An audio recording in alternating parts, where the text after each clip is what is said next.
Hi guys, so welcome back to another video. My last video I had mentioned that I replaced two cylinders. So the one cylinder being the clutch cylinder and the one the master slave cylinder. At the moment, this is the old cylinder basically. So I'm experiencing a problem with the one that I placed in. It's leaking through the top. I couldn't initially find the leak. I thought it was the feeding pipe coming from the brake booster from the reservoir. I replaced the piping, but still there was a leak. It wasn't coming anywhere from the cylinder itself, especially yours where it would leak. It actually had been leaking from the top. So this is the old one. I'm just using it as an example. This is the rubber that actually goes in over here. So on the one that I have fitted in at the moment, the new one, I think I might have damaged this rubber when connecting it up, because the leak is actually coming through on the side. So what I'm going to do now is I've already loosened the one inside the car. I'm going to show you shortly, but what I'm going to do is I'm going to take this rubber. Is still perfectly fine. I've checked there's no cracks or tear in it. I'm just going to clean it off nicely, and I'm going to be replacing this one with the one that's currently in the car. So I'm going to use the old rubber on the new part. However, I think that this is the original OEM BMW cylinder. So I think that the quality of this one is much better. So as a last resort, before actually buying the slave cylinder, the clutch cylinder, it's not that much. I think it's like 300 to 500 rand. So I'm gonna, before I actually buy it, I'm gonna swap the rubbers around and see whether that fixes the issue. So I've already removed the one from here. Okay, so this is the one I'm gonna be using. Very simple to remove. There's just simply two nuts that hold it over here. I'll show you now underneath the pedal setup how or where you remove this. So there's two 10 nuts over here.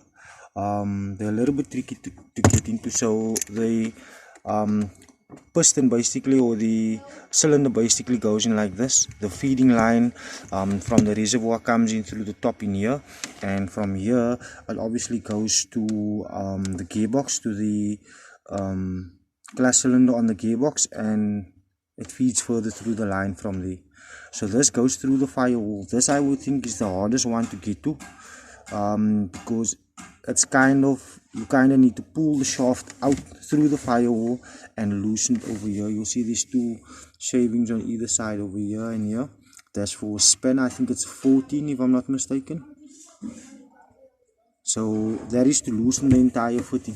The piping on the top simply pops in. There's a little fitting over here that pushes in into the rubber, so there is no screwing or anything there. It's literally just a plug and play. But these two nuts over here, the tins, all might just be also just a small little challenging to get to, but once you understand it, it gets pretty easy. So the back one goes in. There's a tin nut on the other side that actually holds it. This one over here, the brake switch gets fitted onto, also gets bolted onto this one. So the top nut is a little bit longer and the bottom one is shorter. This here goes onto the pedal, the clutch pedal itself. There's a pin that goes through here and a circlip that comes on the other side. So that would basically help with the cylinder contracting and expanding. So I pin that goes in here with a circlip that holds it. Two nuts over here. The back one has a tin nut that comes on the other side when you screw it, so the nut goes in this way, and we got a tin nut to put on the other end. This one here is longer than the bottom one, so the top one is longer. This goes through, and the brake switch actually comes on the other side that holds onto the that fits onto the brake pedal, which will help indicate with your brake lights. So that is what I'm busy with now. Just two tins, like I said, and maybe a flat screwdriver to unclip the circlips that's holding it. I know a lot of people tend to remove the entire pedal setup, but like you can see, I still have everything in at the moment. Here's the brake switch I was referring to. So once the cylinder goes in, the nut actually screws in over here, so this will hold it in place over the brake pedal so that the brake pedal can obviously eject against the switch. So yeah, as you can see, it has been removed, or the old one, the new ones are still in. I just need to remove it from the firewall, as you can see over there, which is what I was talking about. So you kind of need to pull it through, and that is just about where you can push the spanner on and then try and loosen it from there. I've loosened the entire footing, as you can see. I'm not too sure if you actually can see on camera. There's a little bit of wetness. I'm going to clean it up again now. I did clean it up earlier.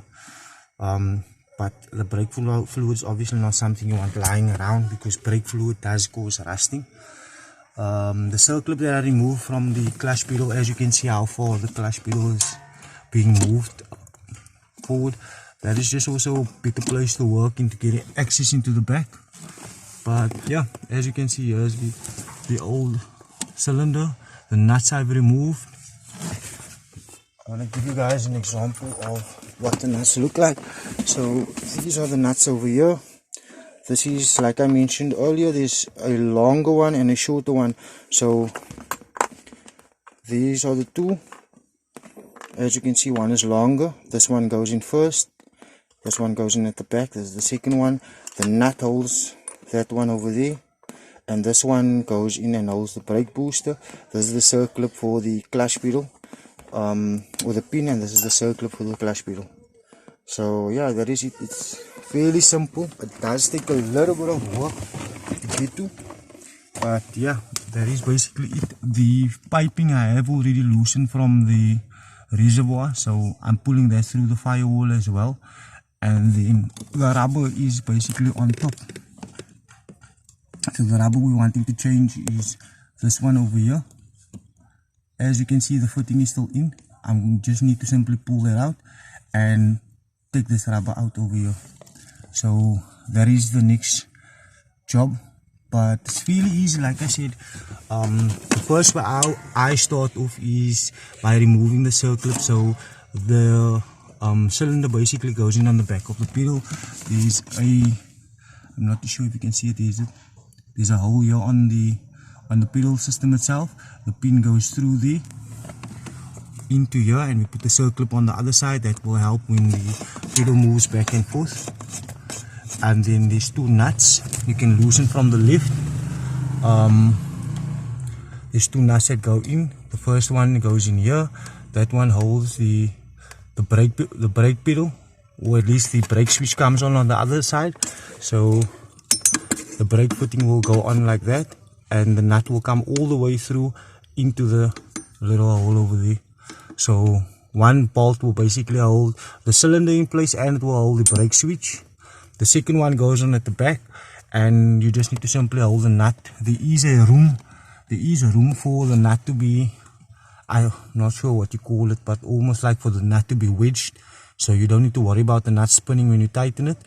Then I loosened it from the brake booster, the reservoir in the engine bay, and I can simply just pull the pipe through now, and it will be loose. So the only thing I have left to do now is to loosen it from the exit feed over there, which is, yeah, that's going to be a little bit challenging, but fairly simple. Just use the nut, spanner, and kink it loose. Once it kinks loose, you can just simply rotate it by hand, and it will screw off, and the same principle to put it back on. So that is what I'm busy with at the moment.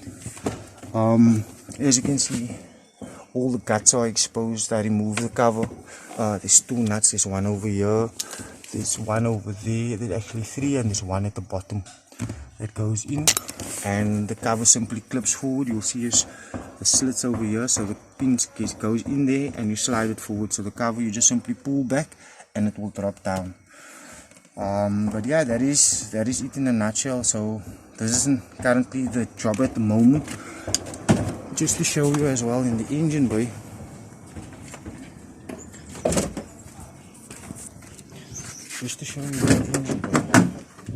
I have already removed the feed over there. As you can see, there's a pipe is just hanging over there. So that is the next job. There's the pipe, it's already loosened. I just need to pull it through the firewall. I didn't want to do that because I didn't want it to mess any further in the car. So yeah, I did check through all the other piping and things like, yeah, as you can see the reservoir is quite empty. So basically the bottom half is for the braking system and the top half is for the clutch system. The overfeed will go automatically to the clutch. So as you can see, the clutch fluid is completely drained out as it was leaking. So I simply siphoned that out, and yeah, so it's just to do the replacement. But other than that, I have given the engine bay a slight cleanup. I am wanting to do a wire tuck on the motor itself.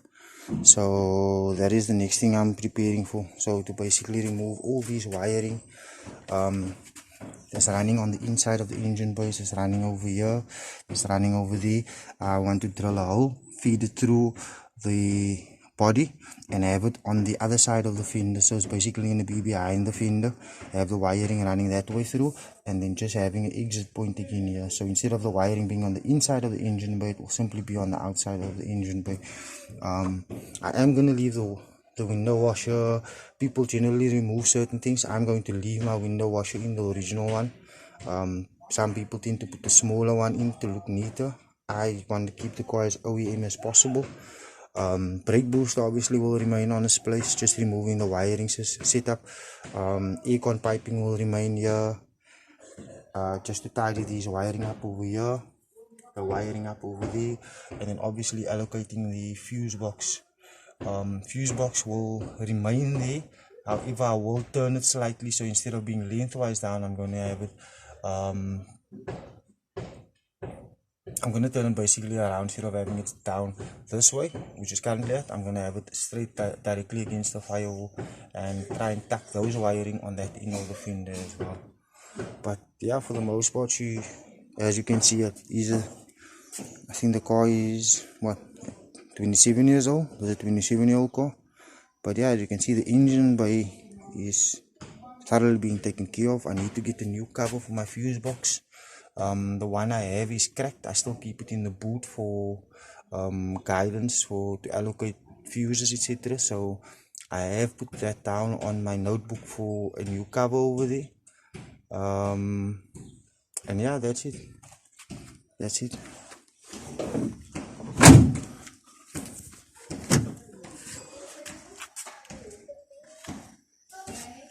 So the job right now is simply to change that rubber, and I'm hoping that would solve the issue. If not, you can just simply replace. Like I said, it's very simple. Just to remove the nuts from it, and yeah, you should be good on your way. Starting with the circlip, like I mentioned, removing the circlip over here, pushing the pin out, that will release the clutch pedal so that you can have more room. Then loosening these two nuts. The front one goes in exactly like it is here. This part in the firewall, this much gets pushed into the firewall, this part is exposed. The back one is held by a nut, it's a shorter bolt, so there's a 10 nut on the back. And then this one is longer, this one goes straight through, and the brake bracket or the brake switch gets held on the other end. And then simply just to loosen this over here. I think this is a 14, if I'm not mistaken. Yeah, it's 14. And that should release it. Like I said, try and empty your reservoir as much as possible because it gets quite messy, and brake fluid does tend to leak, does tend to rust. So let's try and avoid having fluid on the body anyway. But yeah, that is where I am right now. Keep you guys posted on the progress. I also need to put my rear view mirror back on. I'm going to clean it off nicely. This was removed when we replaced the windscreen. The windscreen on the car was badly cracked. If you guys will see the first video, you will see what a rust bucket this car initially was before I had started with the actual build of the car. But she's good for the going now. I am happy with where the car is. There's still a lot of work or a lot of things I'd like to put in. But yeah, Rome was not built in a day. This is the dash cover that I have here, as you can see, is laying over here. The screws I was mentioning, 1, 2, and then the third one generally being here on the bottom. That drops down. There's also a, a sound barrier that goes at the bottom. That I also took out, but I'm not putting back in. I feel that is unnecessary. The hooter I also need to replace. So the hooter horn, I need to replace that. For some odd reason my hooter is not working. I did test at the moment, there's a different hooter, so it's still not working, so it's a clear indication that the hooter wasn't faulty. So I also needed this fitting, so I managed to get this fitting because I had the wiring directly connected and I initially wanted everything to be OEM. So I got this yellow switch, so I'm going to be replacing that and further troubleshooting where the hooter needs to be fixed. Also my tow bar snapped off when towing. I was busy towing someone, so yeah, I need to get a new tow bar. Also the piece of it had broken off, but that will be simple to remove. I'll just simply drill a screw or nothing and get it out. So but yeah, this, as you can see, there is still quite a bit of work on the car, but I am doing it day by day, little by little, as I would like to do a good job, or at least as best as I could. So I'll keep you guys posted on any further updates. Please comment, like, share and subscribe. Thank you guys.